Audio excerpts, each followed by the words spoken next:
మనందరికీ నేర్పేది ఏమిటి అని అంటే, కావాలని ఎవరిని వెళ్ళి విమర్శించడం చేయకూడదు.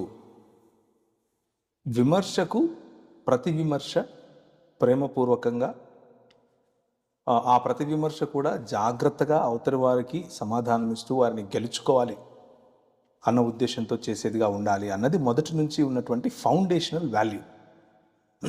ఈ ఫౌండేషనల్ వాల్యూ ఆధారంగా ముందు ఎవరైతే క్రైస్తవ భావజాలాన్ని, ముఖ్యంగా మేము నమ్మే 66 పుస్తకాల బైబిల్ గ్రంథాన్ని తప్పు అని అంటున్నారో, మీ దేవుడు దేవుడే కాదు అని అంటున్నారో, మీ క్రీస్తు శిలువపై చనిపోలేదంటున్నారో, ఆయన రక్తం కార్చడం ఏంటి, మాకు పాపం ఏమిటి అని, క్షమాపణ ఏమిటి అని అంటున్నారో, ఇదంతా కాదు, మానవాళికి నిజమైన రక్షణ మార్గం, మోక్ష మార్గం మొహమ్మద్ గారి ద్వారా మాత్రమే వస్తుంది అని అంటున్నారు, క్రీస్తు కూడా లేకపోతే యేసు కూడా మొహమ్మద్ గారి మార్గంలో ముస్లిం అవుతాడు అని చెప్తున్నారు, వారిని ముందు ఎదుర్కోవాల్సి వచ్చింది. అది మేము ఎన్నుకున్నటువంటి ప్రత్యర్థులు వారు కాదు.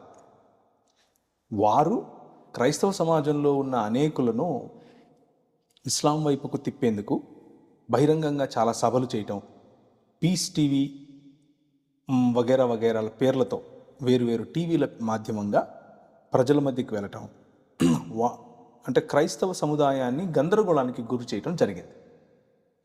దానికి ఒక రియాక్షనరీ లేకపోతే ఒక రెస్పాన్సివ్ అని చెప్పండి, రియాక్షనరీ కంటే కూడా ఒక రెస్పాన్సివ్ అప్రోచే సాక్షి అపాలజెటిక్స్ నెట్వర్క్. అలా మొదలైన మాట నిజమే. కానీ అదే క్రమంలో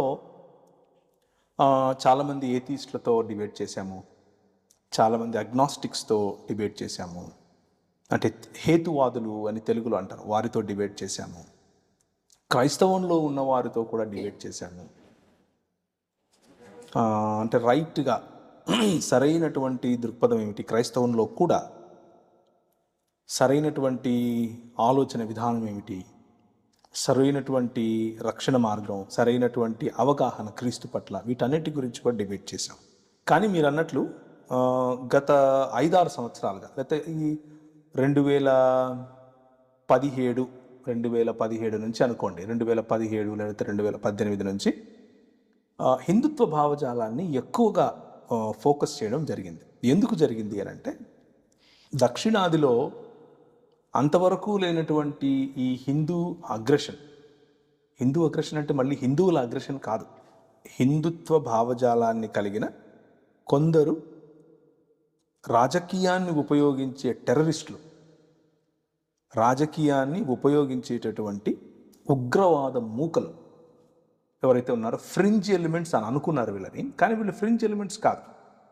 ఫ్రింజ్ కాస్త ఇప్పుడు సొసైటీని డామినేట్ చేసే విధంగా మారింది. అది ఉత్తరాదిలో ఎక్కువగా ఉండేది. నేను ఉత్తరాదిలో ఉన్నప్పుడు ఇదే ఉదయం నుంచి సాయంత్రం వరకు తెలుసుకున్నాం, చూసాం, మాట్లాడాం. అప్పుడు టీవీలకు ఎక్కలేదు, అప్పుడు పబ్లిక్గా రాలేదు, మేము చేయలేదు, అవసరం లేదు కాబట్టి.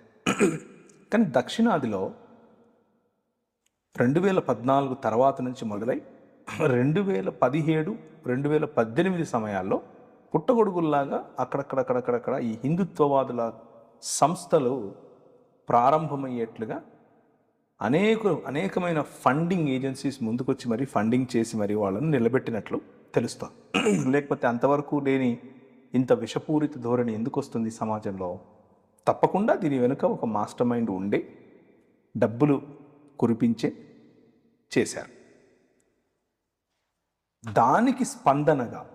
దానికి ప్రతిస్పందనగా ప్రేమపూర్వకంగా అవతల వారిని ఎదుర్కోవాలి అన్న ఆలోచనతో హిందుత్వాన్ని చదవటం మొదలుపెట్టారు. అప్పటికే ఒక మంచి టీమ్గా హైదరాబాద్, బెంగళూరు, చెన్నై, ముంబై, అలాగే లండన్, అలాగే షికాగో, లాస్ ఏంజలస్, ఇలా వేరు చోట్ల విస్తరించున్నాం. కాబట్టి అందరం చదువుకున్నాం, అందరూ చదవటం మొదలుపెట్టాం. కేరళలో చదువుకున్న వాళ్ళందరూ కూడా వాళ్ళ సారాంశం ఒకరికొకరు షేర్ చేసుకున్నారు. సో తక్కువ సమయంలో ఎక్కువ కాంటెంట్, అలాగే ఎక్కువ డెలివరీ, కాంటెంట్ క్రియేట్ చేసి దగ్గర పెట్టుకొని ఇంట్లో కూర్చోటం కాదు, ఆ కాంటెంట్ని ప్రజల మధ్యకు డెలివరీ చేయాలి. దానికి కావాల్సిన మాధ్యమాన్ని ఎన్నుకుని సమర్థవంతంగా ప్రజల మధ్యకు దాన్ని తీసుకెళ్ళే ప్రయత్నం చేశాం. అందులో భాగంగా ఇండాలజీ అనే కార్యక్రమాలు చేశాం. అందులో భాగంగానే డిబేట్స్ చేశాం. అందులో భాగంగా రక్షణ టీవీ పరిచయలు మాకు సహకరించింది. అలా వేరు మాధ్యమాలు వేరు దాన్ని ఏమంటారు యాక్టివిటీస్ ద్వారా ప్రజలను చైతన్యవంతులు చేయడానికి ప్రయత్నం చేశాం. సో దానికి ప్రత్యేకమైన కారణం ఏమీ లేదు. మేము ఎన్నుకున్న ప్రత్యర్థులు కాదు. ప్రత్యర్థులు మమ్మల్ని శత్రువులుగా చూసినప్పుడు మేము శత్రువులం కాదు, మీకు ఈ దేశానికి బాగు కోరి మేలు కోరి వచ్చినటువంటి మీలో ఒకరం అని చెప్పే ప్రయత్నమే ఇది, కానీ ఇంకేదో కాదు.